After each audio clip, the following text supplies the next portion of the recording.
Bonjour, on est toujours le 17 mai 2024. Je reviens juste sur quelques discussions qui se passent en France là, concernant le trafic de drogue. Parce qu'on dit que la France est devenue un narco-État. Là, le gouvernement fait des opérations XXL à Marseille, à Rouen, enfin bon, je sais pas, à Dijon, à Lyon, tout ça à Nantes, dans toutes les grandes villes de France, quoi.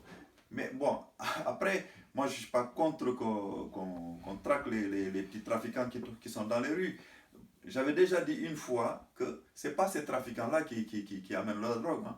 Parce qu'il faut déjà faire des enquêtes, savoir d'où où est produit la drogue, qui la produit, qui la transporte et qui la réceptionne.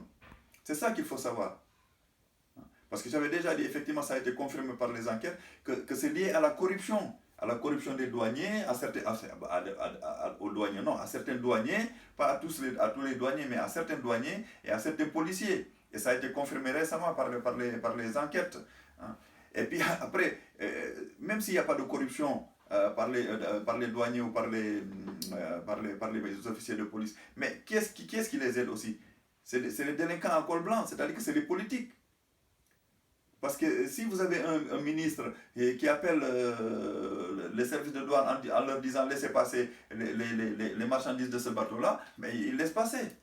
Parce qu'il il faut faire des enquêtes aussi sur les hommes politiques. Parce que je ne suis pas sûr qu'il n'y a que les douaniers et les policiers qui sont corrompus dans l'histoire, hein. Ce n'est pas qu'eux qui sont en cause.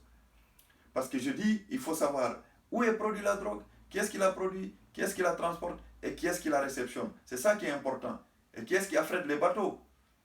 Parce que ce n'est pas les petits trafiquants de rue qui affrètent les bateaux, ça m'étonnerait beaucoup. Ils ont pas, je ne suis pas sûr qu'ils aient ce pouvoir-là. Parce que ça, il faut un pouvoir politique énorme pour faire ça, hein. Il faut des accointances entre les trafiquants peut-être d'Amérique du Sud, si ça vient d'Amérique du Sud, voilà, ou les fabricants de drogue de synthèse. Parce que ce n'est pas les petits trafiquants qui ont les chimistes qui peuvent faire ça. C'est des spécialistes. Et ces spécialistes-là, il faut les entretenir. Ce n'est pas des petits individus qui viennent des quartiers, qui viennent des quartiers nord de Marseille ou de la Seine-Saint-Denis ou ailleurs. Ça, c'est des chimistes spécialisés qui connaissent bien la manipulation chimique.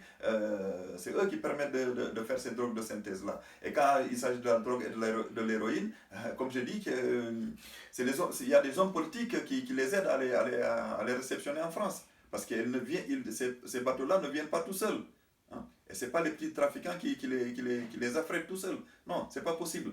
Donc, que les petits trafiquants soient traqués, emprisonnés, je ne suis pas contre. Je ne suis pas contre. Mais il faut peut-être aussi enquêter sur les hommes politiques qui sont dans les hautes sphères de l'État pour pouvoir arrêter tout ça. Sinon, effectivement, on va devenir un narco-État comme l'Italie l'a été, hein. D'ailleurs, l'Italie maintenant n'est plus narco-État comme à une époque. Il y a la mafia qui tuait les gens dans les rues, non, mais il y a la mafia quand même à col blanc. Parce qu'il faut savoir que là-bas en Italie, maintenant la mafia s'est retournée vers les entreprises de BTP pour escroquer l'Union européenne, hein. Et c'est ce qui risque de se passer en France. Donc voilà, si on n'essaie pas de lutter contre ça, ben, on va lutter soi-disant contre l'immigration, voilà, on dit que c'est les immigrés qui font ça, mais je ne suis pas sûr que c'est les immigrés qui affrètent ces bateaux-là, hein. Ça, je ne suis pas sûr. Voilà, c'était tout pour aujourd'hui. Merci.